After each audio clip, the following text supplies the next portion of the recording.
सोनीपत नगर निगम के चुनावी घमासान के बीच राज्यसभा सांसद दीपेंद्र हुड्डा पहुंचे राई हलके के कद्दावर नेता विजेंद्र अंतिल के आवास। इस दौरान विजेंद्र अंतिल ने जजपा पार्टी को छोड़कर कांग्रेस पार्टी को ज्वाइन किया।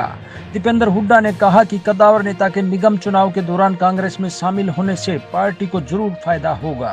अंतिल चौबीसी से विजेंद्र अंतिल जी, जिनके पिताजी 2 बार विधायक रहे हैं, आज कांग्रेस पार्टी को इन्होंने ज्वाइन किया है, तो इससे पार्टी को कितना फायदा होगा और निगम चुनाव में कितना इससे आपको फायदा होने वाला है? देखिए, ये बहुत ही जो चाहे विजेंद्र जी हों या जो पूरा परिवार इनका, एक बहुत इनकी एक ईमानदार और एक शराफत की जो एक छवि है, उस छवि का बहुत लाभ पूरे आज जो इनका साथ मिला है। और इस साथ से नगर निगम के चुनाव के अंदर मैं समझता हूँ बहुत मजबूती मिलेगी, कांग्रेस पार्टी को मजबूती मिलेगी। आने वाले दिनों में भी पार्टी को केवल निगम चुनाव ही नहीं, आने वाले समय में पूरे हमारे इलाके में बहुत मजबूती मिलेगी। जो इनकी एक छवि है, मिलनसारिता की एक स्वभाव है और एक ईमानदार और एक स्वच्छ और एक नरम छवि है, ये मैं समझता हूँ कि हमारे इलाके के लोग बहुत इस बात को मानते हैं। तो इस इनके निसंदेह ये चुनाव हम बड़े बहुमत से जीत की तरफ बढ़ रहे हैं। नगर निगम हमारे जो प्रत्याशी हैं और बाकी सारे जो हमारे पार्षद के प्रत्याशी हैं, और अब उस जीत में और ज़्यादा 4 चांद लगेंगे, ऐसा मेरा मानना है। किसान आंदोलन के बाद जिस प्रकार से कांग्रेस का दराव बढ़ता जा रहा है, और उससे आपको क्या लगता है कि पूरे हरियाणा में कांग्रेस का इसी तरीके से जो हमने तब जब बड़ौदा का चुनाव हो रहा था, तब हमने एक बात कही थी कि इस चुनाव के नतीजे के बाद जो चंडीगढ़ में एक घमंडी सरकार बैठी है, जन विरोधी, केवल किसान विरोधी नहीं, किसान विरोधी है, कर्मचारी विरोधी है, छोटा व्यापारी विरोधी है, नौजवान विरोधी है। इस सरकार ने हरियाणा को तो ठप कर दिया, अर्थव्यवस्था ठप हो गई। आज सबसे देश में सबसे ज़्यादा बेरोजगारी हरियाणा में, विकास शून्य पे विकास पहुंच गया।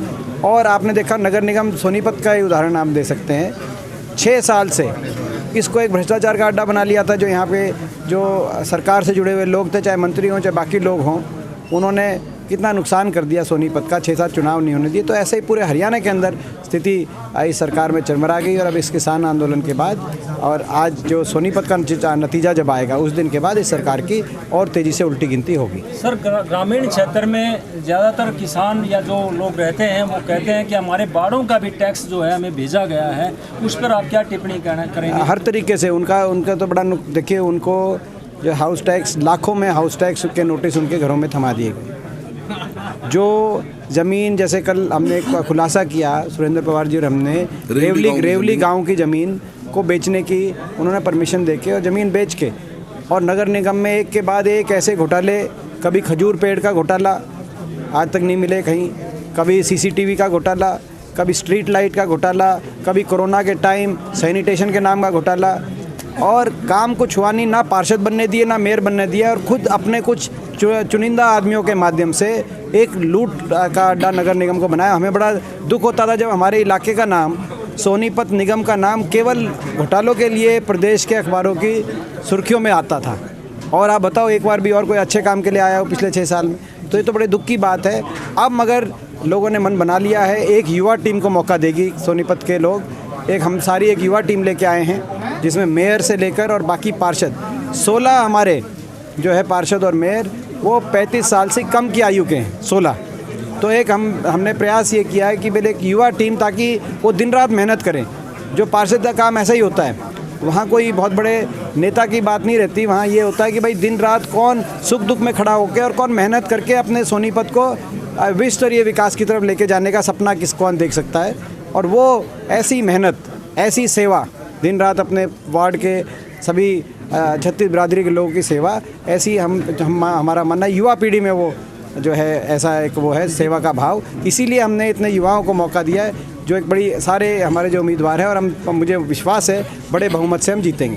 दीपेंद्र जी, जिस प्रकार से हम वार्डों में घूम रहे हैं, वहाँ पे कांग्रेस के टिकट चाहने वालों की लंबी फहरिस्त थी, और अब कुछ कैंडिडेट निर्दलीय के रूप में चुनाव लड़ रहे हैं, उनसे क्या आपको नुकसान होने वाला है? नहीं, मैं मानता हूँ कि हम लगभग सबको, या तो हर रोज़ हम मना रहे हैं और लोग हमारे समर्थन में जो है हम समर्थन दे रहे हैं, निर्दलीय जो उम्मीदवार खड़े हुए हैं। और आज 27 तारीख तक आप देखना, लगभग सभी निर्दलीय उनका समर्थन कांग्रेस पार्टी को हमें मिल जाएगा। सर, बीजेपी के लोग स्टेज से कह रहे हैं कि यह जो निगम का चुनाव है वो जनबल और धनबल का चुनाव है, तो उसके ऊपर आप क्या कहना? ये बड़े हास्यास्पद बात है। बीजेपी ने पूरे देश के अंदर जो है क्या कौन से बल से सरकारें गिराई, वो किस बल से आपने बड़ौदा के अंदर देखा। बड़ौदा चुनाव में क्या था? बड़ौदा चुनाव में कोई हमारा केवल बीजेपी और जेजेपी से मुकाबला नहीं था, दो पार्टियों का गठबंधन नहीं था, बीजेपी से भी था, जेजेपी से भी था, सिलेंडर पार्टी से भी था, शराब पार्टी से भी था, वहाँ जो है उन्होंने सूट पार्टी से भी था, घी की पिप्पी पार्टी से भी था। बड़ौदा में आपने देखा तो गैस के सिलेंडर भी बांटे उन्होंने, हर चीज़ वहाँ पे। तो बीजेपी तो जो है कि मुंह से ऐसी बात जो है शोभा ही नहीं देती, इस तरह की बात बीजेपी वाले कर रहे हैं, तो मैं बड़ा दुर्भाग्य की बात है। और बीजेपी कुछ काम तो करती नहीं, भट्टा बिठा दिया हमारे प्रदेश का। आप खुद देखो, जो प्रदेश दिल्ली के 3 तरफ हम लगते हैं और देश में सबसे नंबर एक बेरोजगारी में, यूपी, बिहार और जम्मू कश्मीर से भी ज़्यादा बेरोजगारी दर हरियाणा के अंदर। काम हुआ नहीं, कुछ भट्टा बिठा दिया, काम नहीं हुआ, और सारा अपना पैसा इकट्ठा करके और अपना इलेक्शंस के अंदर, चुनाव के अंदर इस तरीके से बीजेपी करती है। तो ये इस तरह की और चलेगी नहीं उनकी जो है रणनीति। लोगों ने मन बना लिया सोनीपत। बीजेपी बताए 4 साल से SYL की बात उठाने का मुहूर्त अभी क्यों निकला? मैं बीजेपी से पूछता हूँ, बीजेपी के मंत्रियों से, सांसदों से पूछता हूँ कि ये मुहूर्त किसने निकाला? 4 साल से तो आपने हरियाणा के हितों की बात एक बार धरना छोड़ो, पार्लियामेंट में भी नहीं उठाई इनके सांसदों ने।